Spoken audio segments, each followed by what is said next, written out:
திருச்சிற்றம்பலம்.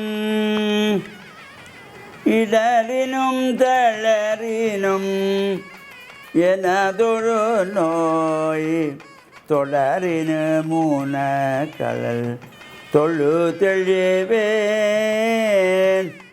கடல் தனில் அமிதோடு கலந்த நஞ்சை மிடரினுள்ளடக்கிய வேதியனே.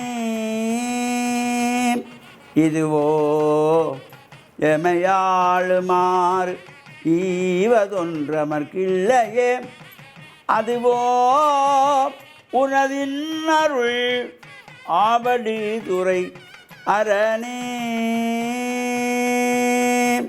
ஓம் நமச்சிவாய. மேன்மைகள் சைவ நீதி விளங்குக உலகமெல்லாம். நோயற்ற வாழ்வே குறைவற்ற செல்வம்.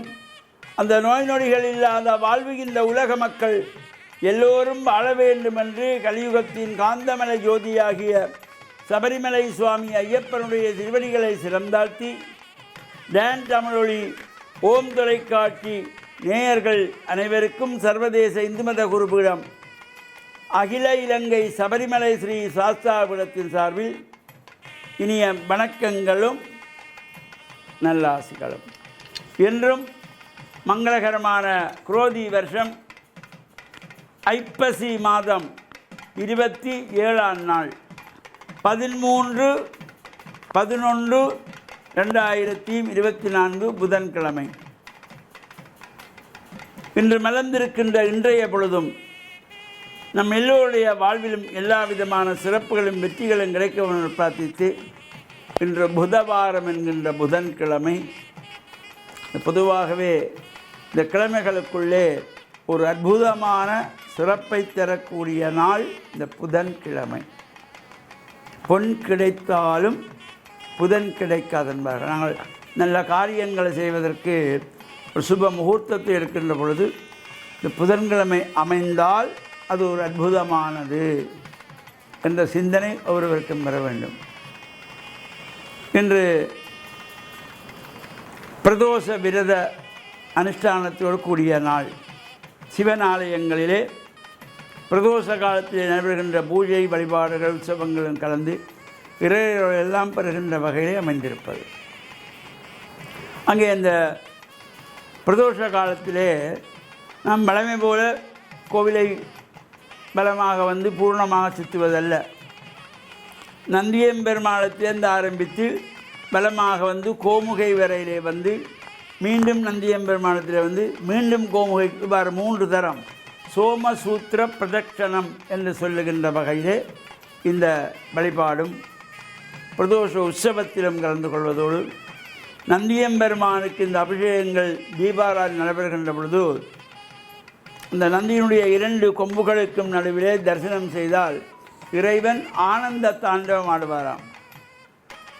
அவ்வாறு இந்த பிரதோஷ விரதத்திலும் அனுஷ்டிப்பதோடு நாம் இந்த ஒவ்வொரு மனிதனுடைய குணாதிசயங்கள் ஒவ்வொரு வேளைகளிலும் மாறும்.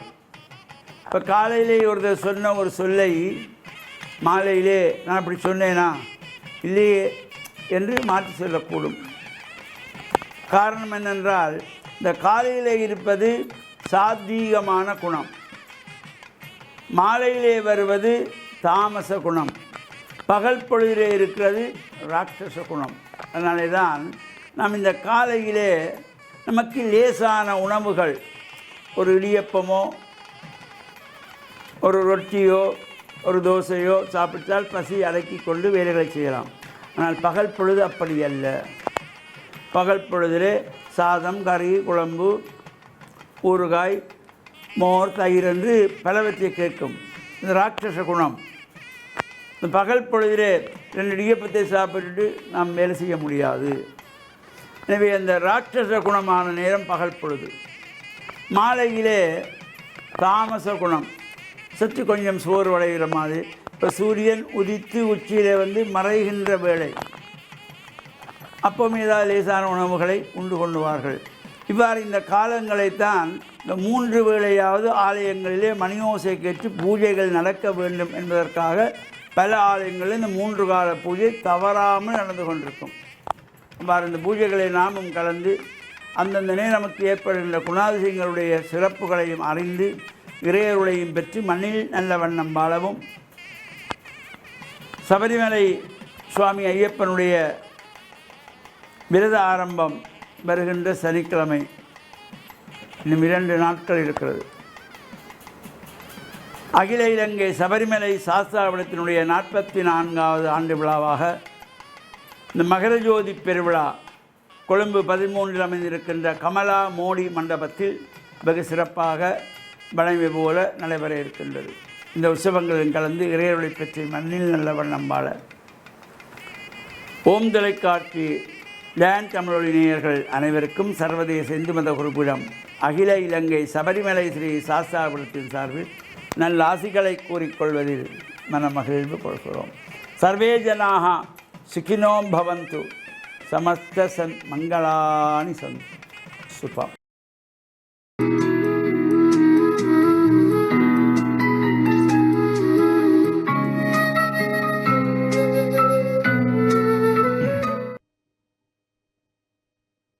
இறை இயேசுவில் என் அன்பு நெஞ்சங்களே, கிறிஸ்தவ நற்சிந்தனை வேளையில் உங்களை சந்திப்பதிலே எனக்கு மிக்க மகிழ்ச்சி. ஆண்டவர் இயேசுவின் அன்பும் அருளும் உங்கள் அனைவரோடும் இருப்பதாக. ஒருமுறை வீதியிலே பிச்சை கேட்டுக்கொண்டிருந்த பார்வை இழந்த ஒரு இளைஞனை பிச்சை போடுவதற்காக சென்ற ஒரு முதியவர் சந்தித்தார். இந்த பிச்சைக்காரனுக்கு யாரும் பிச்சை போடுவதில்லை. அவன் தனக்கு முன்னாலே ஒரு பலகை வைத்திருந்தார். எனக்கு கண் தெரியாது, அதனால் எனக்கு பிச்சை போடுங்கள் என்று. இந்த பெரியவர் அந்த பலகையை எடுத்து மறுபக்கமாக திருப்பி, இந்த அழகான உலகத்தை நீங்கள் பார்க்கிறீர்கள், என்னால் பார்க்க முடியவில்லையே என்று எழுதி காலையிலே சென்றவர் மாலையிலே வந்த பொழுது ஏராளமானவர்கள் அங்கே காசு போட்டிருப்பதை பார்த்தார்.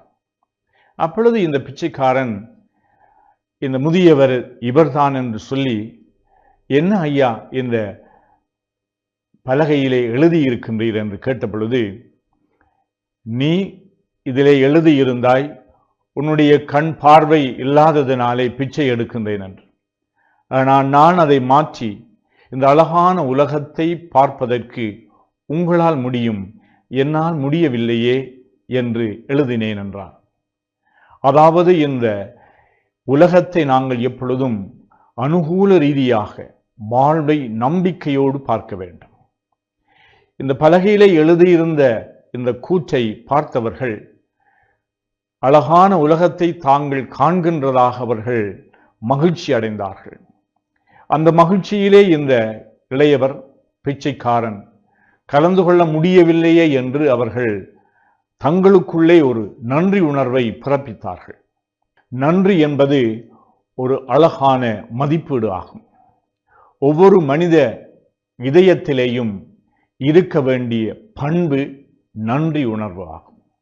இந்த நன்றி உணர்வு எப்பொழுது எங்களுடைய உள்ளத்திற்கு வரும் என்று சொன்னால், நாங்கள் இந்த உலகத்தை அனுகூல ரீதியாக அதனுடைய அழகை, அதனுடைய நன்மைத்தனத்தை, மற்றவர்களுடைய அழகை, மற்றவர்களுடைய நன்மைத்தனத்தை நாங்கள் மனம் திறந்து பார்க்கின்ற பொழுது, எங்களுடைய வாழ்விலே இறைவன் எங்களுக்கு என்ன என்ன நன்மைகளை செய்திருக்கின்றார் என்று நாங்கள் மகிழ்ந்து பாடுகின்ற பொழுது உள்ளம் நன்றி உணர்வினாலே அது எழுப்புகின்றது. இந்த நன்றி உணர்வு எங்களுடைய உள்ளத்திலே எழுப்பப்பட வேண்டும் என்று சொன்னால், நாங்கள் இந்த உலகத்தையும் எங்களுடைய வாழ்வையும் நாங்கள் நேர்மறையாக பார்க்க வேண்டும். 10 தொழுநோயாளிகள் இயேசுவிடம் வந்தார்கள், தாங்கள் குணம் பெற வேண்டும் என்று. ஒருவர் மட்டும் மீண்டும் வந்து அந்த ஆண்டவருக்கு நன்றி செலுத்தினான் என்று வேதநூல் கூறுகின்றது. அவரை இயேசு பாராட்டினார். ஏனென்றால் அவன் தான் பெற்றுக்கொண்ட அந்த ஆரோக்கிய வாழ்வுக்காக தொழுநோயிலே இருந்து குணம் பெற்று விட்டான் என்று சொல்லி அதற்கு காரணமாக இருந்த இறைவனை நோக்கி அவன் மீண்டும் வந்து நன்றி செலுத்தினான். இந்த நாளிலே நாங்கள் சிந்திப்போம். நன்றி உணர்வோடு நாங்கள் வாழ்வதற்கு எங்களுடைய வாழ்வை நாங்கள் எப்பொழுதுமே மகிழ்ச்சியானதாக, எது எது இல்லை இல்லை என்று எங்களை நொந்து கொள்வதிலும் பார்க்க என்னென்ன ரீதியாக இறைவனங்களை ஆசீர்வதித்திருக்கின்றார் என்று நாங்கள் பார்க்கின்ற பொழுது நிச்சயமாக நாங்கள் எல்லோருமே நன்றி உணர்வுள்ளவர்களாக மாறுவோம்.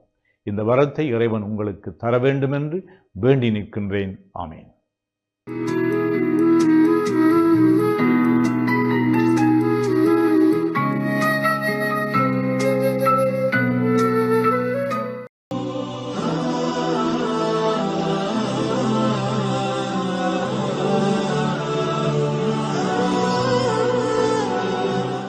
Alhamdulillah wassalatu wassalamu ala ashrafil anbiya'i wal mursalin.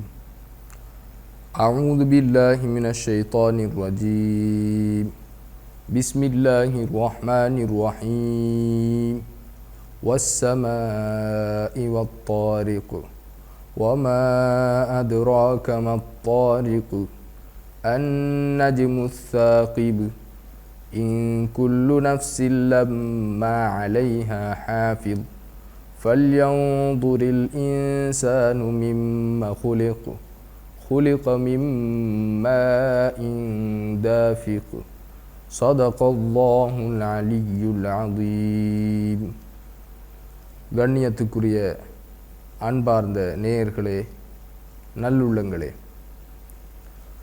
அல்லாஹு தஆலா எல்லா உயிர்களையும் படைத்து பரிபாலிக்கக்கூடிய ஏக வல்லவனாக இருந்து கொண்டிருக்கின்றான். அந்த வகையிலே மனித சமுதாயத்தை அல்லாஹு தஆலா ஒரு உயர்ந்த சிறந்த படைப்பாக படைத்து பரிபாலித்து கொண்டிருக்கின்றான். சிந்திக்கக்கூடிய ஆற்றலை கொடுத்து வாழக்கூடிய வாழ்வின் சகல வசதிகளையும் சொகுசான பௌதிக வளங்களையும் நிறைவான உணவுகளையும் அல்லாஹு தஆலா வழங்கி கொண்டிருக்கின்றான். அந்த அல்லாஹு தஆலா மனிதன் எவ்வாறு உருவாகின்றான் என்ற பாடத்தை தனது அல் குர்ஆனிலே படித்து தருகின்றான். மேலே நாங்கள் ஓதி காண்பித்த இந்த அல் குர்ஆனுடைய வசனத்திலிருந்து நாங்கள் சில விடயங்களை அறிந்து கொள்ளலாம். வஸ்ஸமாஇ வத்தாரிக், இந்த உதய தாரகை என்ற விடிவள்ளி நட்சத்திரத்தின் மீது சத்தியமாக. வமா அத்ராக மத்தாரிக் அன்-நஜ்மு ஸாகிப் இன் குல்லு நஃப்ஸின் லம்மா அலைஹா ஹாஃபிஸ். ஒவ்வொரு மனிதனுக்கும் ஒவ்வொரு பாதுகாவலரை அல்லாஹு தஆலா உருவாக்கி வைத்திருக்கின்றான். அந்த பாதுகாவலர் யார்? அந்த பாதுகாவலர் தான் ஒவ்வொரு மனிதனோடும் அன்றாடம் சில மலக்குகளை அவனுடைய பாதுகாப்புக்கென்று அல்லாஹு தஆலா அவனுடன் கூடவே அனுப்பியிருக்கின்றான். அது என்ன? நாம் பார்க்கின்றோம், குறைந்தபட்சம் எங்களை நோக்கி வருகின்ற ஒரு சிறிய துகள், அந்த சிறிய தூசு கூட எங்களுடைய கண்ணுக்குள் சென்று விடாமல் அது கிட்டே வந்தவுடன் பல 2 மீட்டர் தூரத்திலே வருகின்றது, 1 மீட்டர் தூரத்திலே வருகின்றது. அதையும் விட குறைவாக எங்களுடைய கண்ணுக்கும் அந்த துகளுக்கும் இடையில் ஒரு சான் இடைவெளி இருக்கின்றது. அந்த நேரத்தில் கூட எங்களுக்கு தெரியாது ஒரு துகள், ஒரு தூசு என்னுடைய கண்ணை நோக்கி வருகின்றது என்று. கண்ணுக்கு கிட்டே வந்தவுடன் தான் தெரிகின்றது என்னுடைய கண்ணுக்குள் பெரிய ஒரு ஆபத்தான ஒரு தூசியோ அல்லது ஒரு வண்டோ ஏதோ ஒரு பாதகமான ஒரு பொருள் நுழையப் போகின்றது என்ற விடயம் தெரிந்தவுடன் உடனடியாக எங்களுடைய கண்ணை நாங்கள் மூடிக்கொள்கின்றோம். நாங்கள் மூடவில்லை, அல்லாஹு தஆலா இன் குல்லு நஃப்ஸின் லம்மா அலைஹா ஹாஃபில் என்கின்ற எங்களுக்கு பாதுகாப்பாக அவன் உருவாக்கி இருக்கின்ற அந்த மலக்குகளின் மூலமாக அல்லாஹு தஆலா எங்களை பாதுகாக்கின்றான். இது குறைந்தபட்சம். எவ்வளோ பெரிய திடீரென்று மயிரிழையில் பல ஆபத்துக்களில் இருந்து அபாயங்களில் இருந்து நாங்கள் தப்பி இருக்கலாம். அல்லாஹு தஆலாவுடைய விதிதான் எங்களுக்கு முடிவாக இருந்தாலும் அதையும் விட அல்லாஹ்வுடைய பாதுகாப்பு எங்களுக்கு, அதுவே எங்களுக்கு அவனுடைய புறத்திலிருந்து கிடைத்த அருளாக இருந்தால் அல்லாஹு தஆலா அவனுடைய பாதுகாவலர்களை கொண்டு எங்களை பாதுகாக்கின்றான். ஃபல்யன்துரில் இன்சானு மிம்ம குலிக், இந்த மனிதன் எவ்வாறு உருவாகின்றான் என்பதை அல்லாஹு தஆலா சொல்கின்றான். குலிக மிம்மா இன் தாஃபிக், அதுதான் அந்த ஒரு சொட்டு நீர்த்துளியிலிருந்து அல்லாஹு தஆலா இவ்வளவு பிரமாண்டமான மனிதனை படைத்து அவனுக்குரிய ஆட்சியை, அவனுக்குரிய அதிகாரத்தை, அவனுக்குரிய சக்தியை, அவனுக்குரிய வலுவை, அவனுக்குரிய பாதுகாப்பை, அவனுக்குரிய போஷணத்தை எல்லாவற்றையும் அல்லாஹு தஆலா வழங்கி கொண்டிருக்கின்றான் என்பதை அல்லாஹு தஆலா சொல்கிறான். யஹ்ருஜு மின் பைனி சுல்பி வத்தராயிப், ஆண்களுடைய முதுகந்தண்டிலிருந்தும் பெண்களுடைய மார்பக பகுதியிலிருந்தும் வெளியாகின்ற அந்த நீரிலிருந்து அல்லாஹு தஆலா படைத்திருக்கின்ற படைப்பாற்றல் எத்தகையது சகோதரர்களே! அந்த அல்லாஹ்வை நாங்கள் சிந்திக்க வேண்டும், அவனுடைய படைப்பை பார்த்து ஆச்சரியப்பட வேண்டும், அவனுடைய படைப்பை நினைத்து அவனை புகழ வேண்டும், அவன் எங்களுக்கு வழங்கி இருக்கின்ற அருட்கொடைகளை நினைத்து அவனுக்கு நன்றி செலுத்த வேண்டும். அந்த நல்லடியார்கள் தான் நன்றி செலுத்துவார்கள். அவனை விளங்காதவர்கள் ஒருபோதும் நன்றி செலுத்த மாட்டார்கள். விளங்கியவர்கள் எவ்வாறு நன்றி செலுத்துவார்கள்? ரப்பனா மா ஹலக்த ஹாதா பாத்திலா சுப்ஹானக ஃபக்கினா அஸாபன்னார். எங்களுடைய இறைவனே, இவற்றை எல்லாம் நீ வீணுக்காக படைக்கவில்லை, எங்களை நீயே பாதுகாப்பாயாக, அந்த நரகின் கொடுமையிலிருந்து எங்களை பாதுகாப்பாயாக, நீயே தூய்மையானவன் என்று பிரார்த்தனை செய்வார்கள். எனவே இப்படியாப்பட்ட நல்ல விடயங்களை நாங்கள் அறிந்து வாழ்வில் செயற்படுத்த எல்லாம் வல்ல அல்லாஹு தஆலா நம் அனைவருக்கும் அருள் புரிவானாக. ஆகிரு தஅவானா அல்ஹம்துலில்லாஹி ரப்பில் ஆலமீன். வஸ்ஸலாமு அலைக்கும் வரஹ்மத்துல்லாஹி வபரகாத்துஹு.